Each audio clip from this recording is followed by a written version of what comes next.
Listen, everybody, let me, hey.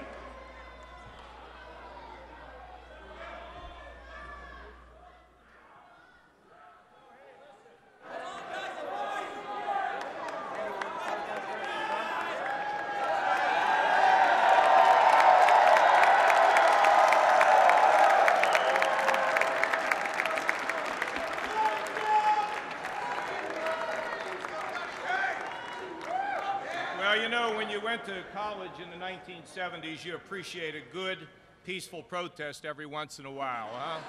Yeah, you do. First of all, you know, when you're in the arena and you are struggling and you leave your family to go out on the campaign trail and deliver a message to America because you believe that you are the best qualified person to be President of the United States, and you put it all on the line, and your family puts it all on the line.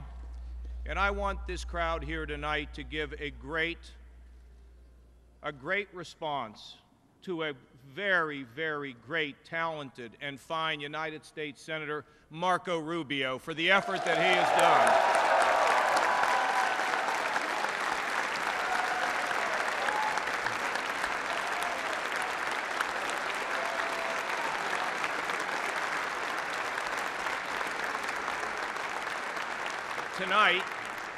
Tonight we arrived in Cleveland, and we went to a restaurant. We thought we could kind of sneak in and grab a quick meal. And when we walked through the restaurant, people started to cheer. My reaction? I said, please don't do that because you're going to make me cry. But to have people believe in you and to believe that you can bring people together and strengthen our country, I have to thank the people of the great state of Ohio. I love you, is all I can tell you. I love you.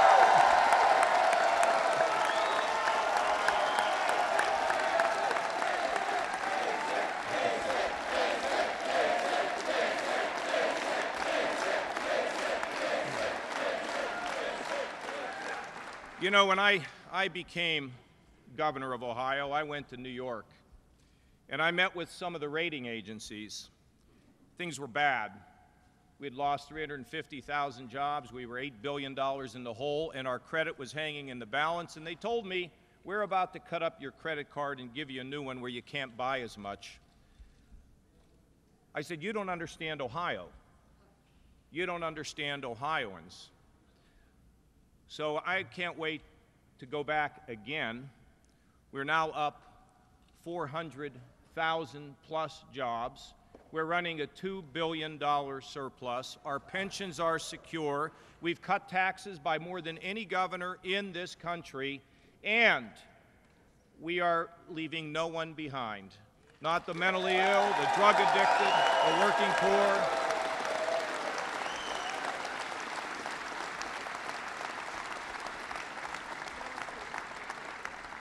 And I don't know whether you can actually serve a meal of words, but I would like to go back to those credit rating agencies with them, where they can learn to eat their words about doubting Ohio, huh?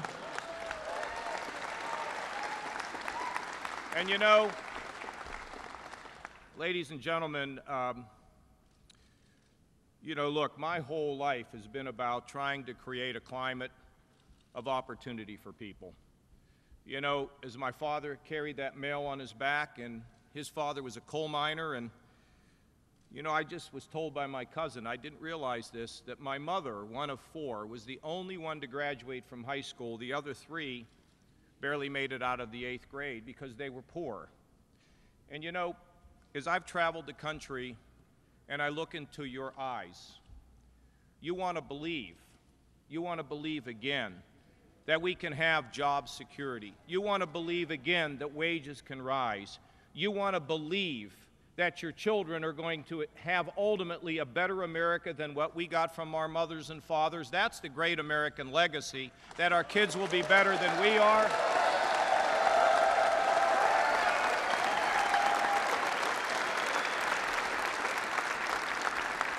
And I want people in Ohio to know, as I think you do, I want people around the country to know that I understand these tough issues.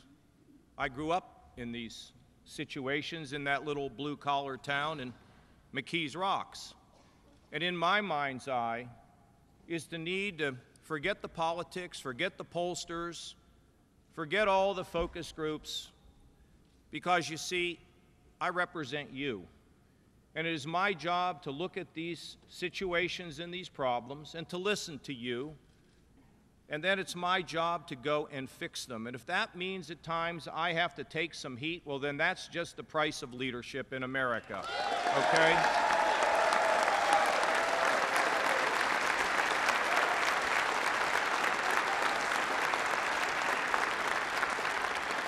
Now, I want you to know the campaign goes on, and I also want you to know that it's been my intention to make you proud. It's been my intention to have young people all across this country watch somebody enter into politics, even though I labored in obscurity for so long, people counting me out, people in Ohio saying, why don't they ever call on him, okay? We get all that. But we put one foot in front of the other, and I want to remind you again tonight that I will not take the low road to the highest office in the land.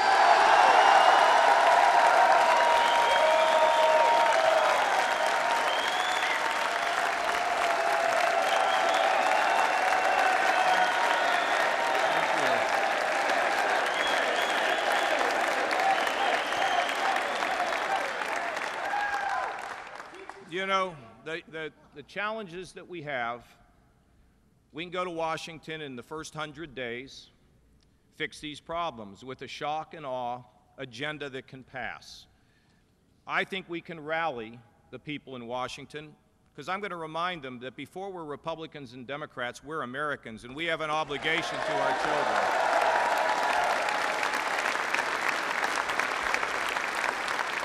But I really believe this and want you to know this. And maybe in many respects, this is why I've been given a chance to stand here tonight and have earned a victory. You know, the Lord's made everybody here special. I've been telling people this all across the country.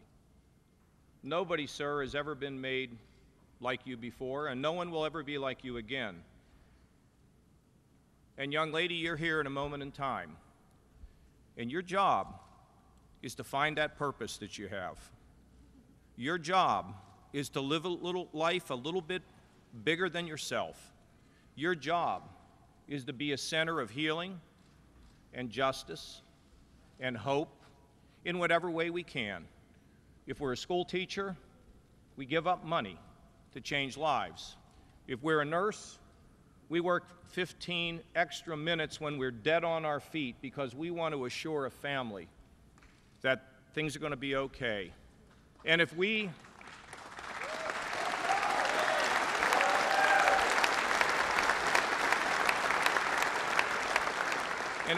are a neighbor, that means that widow who was married for 50 years, who no one calls anymore, you want to change the world?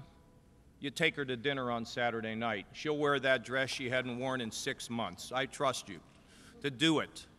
You see, what I learned as a boy, what I learned from my mother and father, is that the spirit of America rests in us.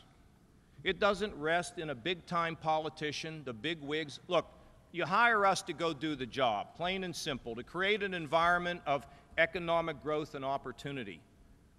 But that's not where our spirit is.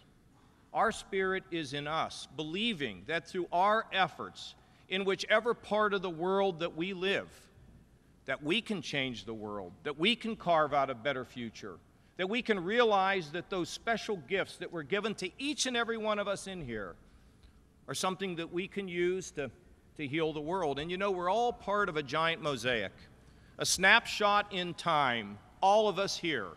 And it is our job as Americans, our job as people who want to be decent and live good lives, is to dig down and understand that purpose and never underestimate our ability to change the world in which we live.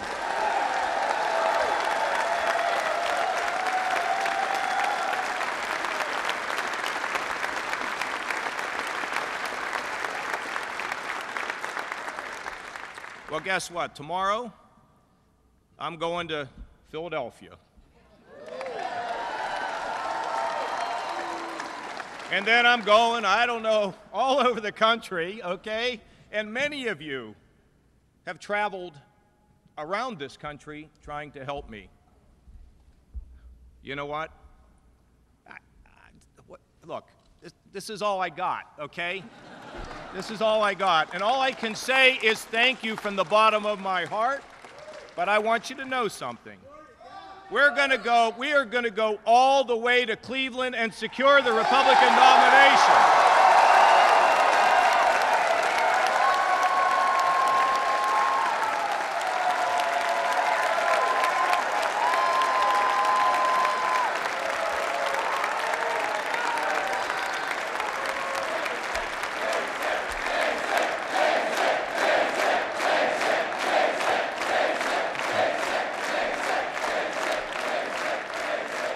You know, I also want to thank, you know, my father was a Democrat all of his life. He was. We had a lot of Democrats that said they didn't like a socialist agenda or a left-wing agenda or big government. I want to thank them for coming over in this election and putting their confidence in me. Because, you know, I think we all know that conservative principles can work, that common sense can work, that shifting power and money and influence from that big place in Washington and moving it to where we live, that empowers us. That's the direction for our country. That is the direction for our country. And finally, I want you coming out on the road. I want you continuing to do what we've been doing all over this country. I'm getting ready to rent a covered wagon. We're going to have a big sail and have the wind blow us to the Rocky Mountains and over the mountains to California. But here's what I want you to know.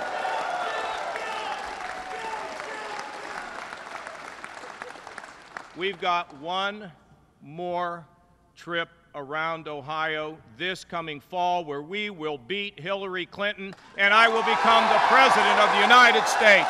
Thank you all very much, and God bless you.